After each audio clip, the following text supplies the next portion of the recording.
Here live with one of the best sources in the country for Michigan football, EJ Holland of the Wolverine. EJ, what's going on? What's up, man? Thanks for having me. Man, no problem. Thanks for coming. All right. Michigan, Texas, game of the week. From a recruiting perspective, how big is this game for Michigan?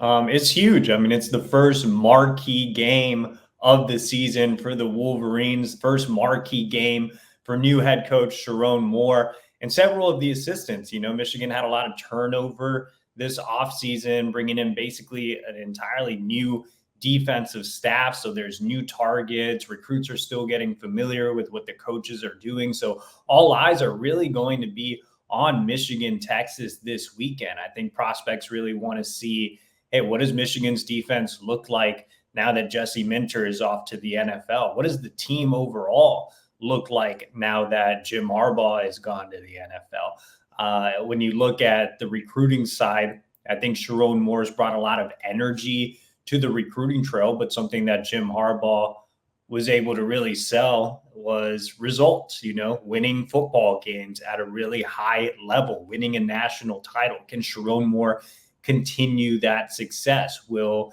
the energy and the on-field success lead to some top 10 classes for Michigan? Well, the energy is there, but we need to see if Sharon Moore can win at that Jim Harbaugh level. All right. What recruits are you expecting to be at this game on the Michigan sideline to take this in?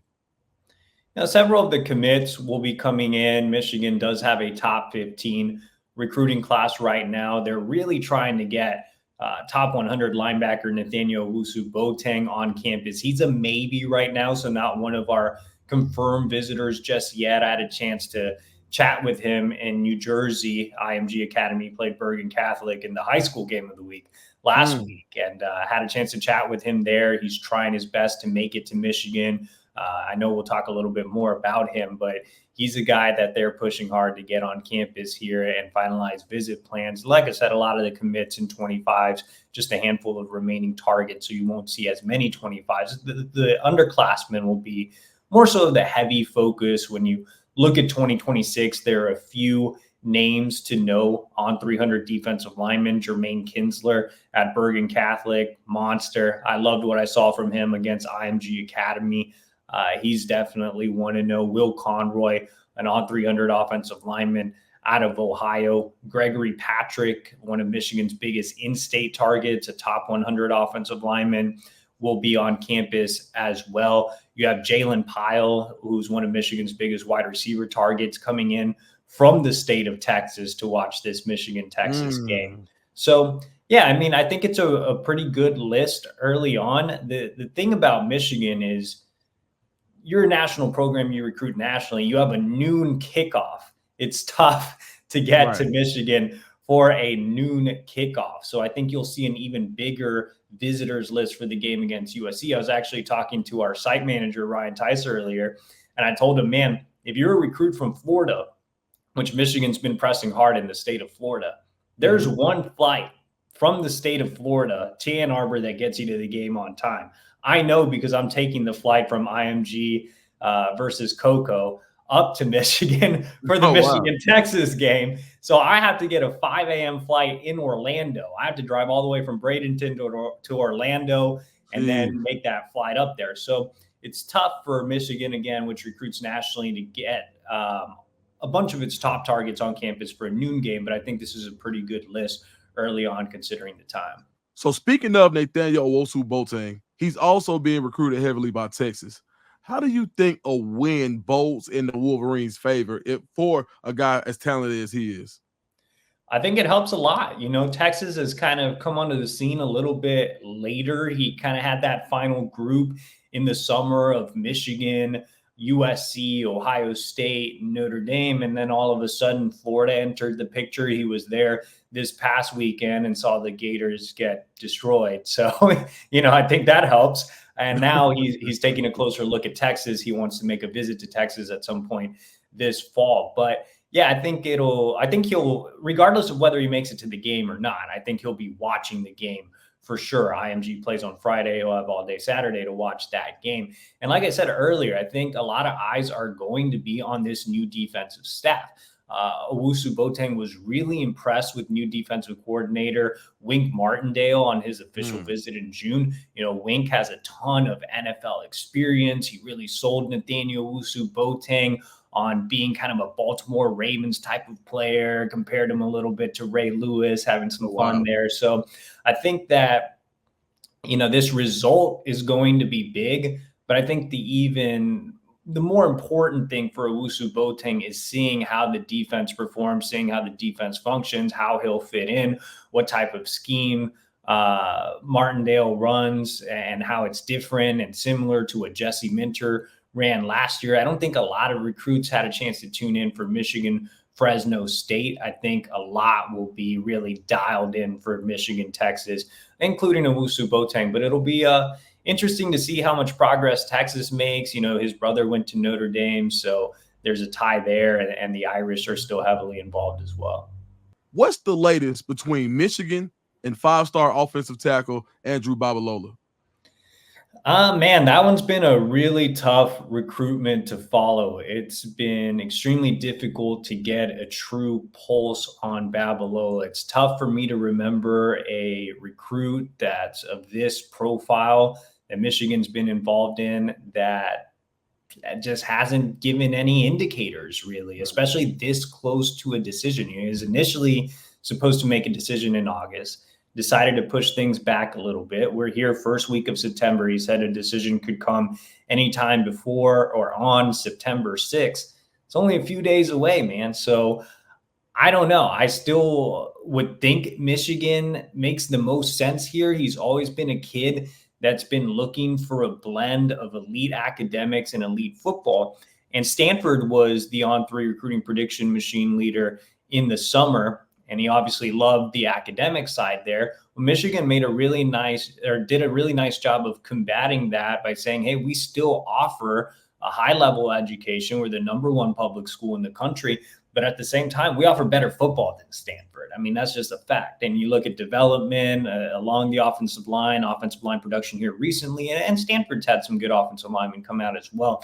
But I think Michigan has the edge in that aspect. And just overall, you're on a national stage at Michigan. You're playing for a real blue blood program. You could get lost out there out west. So you'll be, at the forefront of people's minds at Michigan. So I think Stanford's tailed off a little bit, which has been good for Michigan. The problem is Auburn's been making a run here, and Auburn's been red hot on the recruiting trail. They're landing quite a few big name targets. They're in a strong position to flip guys like Deuce Knight and Naeem Offord. And I think that that's really caught Babalola's attention, and Auburn does NIL completely different than Michigan does NIL on the recruiting trail. And while that hasn't been too big of a factor, you never know with five-star talents.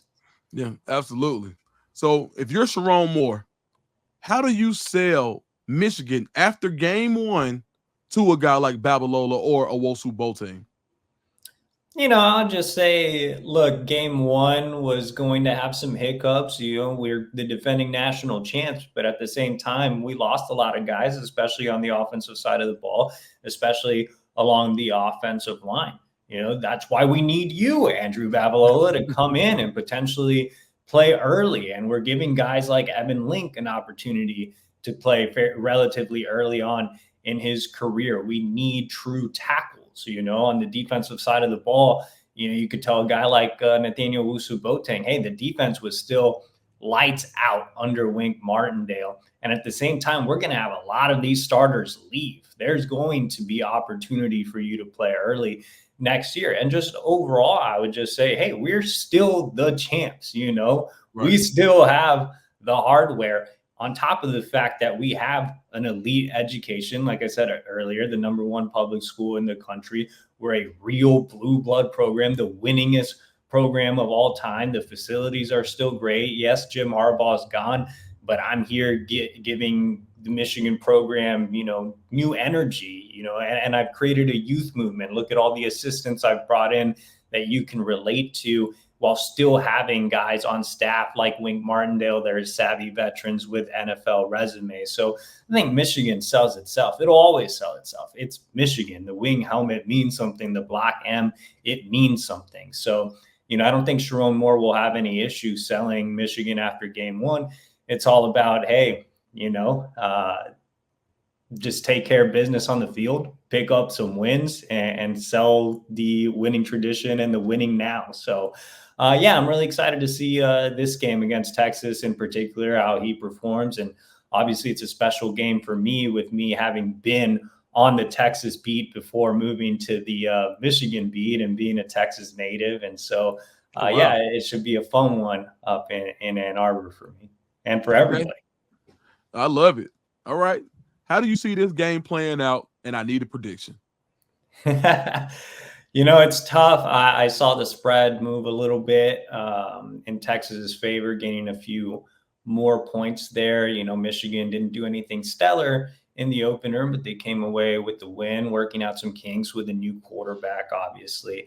I think the defense is going to play well. I know you look at Texas and what the offense did against Colorado State and having one of the best quarterbacks in college football and Quinn Ewers. But I still think Michigan's defense can step up to the challenge. I mean, you have so many guys back, from Kenneth Grant to Mason Graham to Will Johnson. It's really going to come down to how the offense performs. Will the offensive line get its, minor issues sorted out? Will Davis Warren be efficient enough to win this game?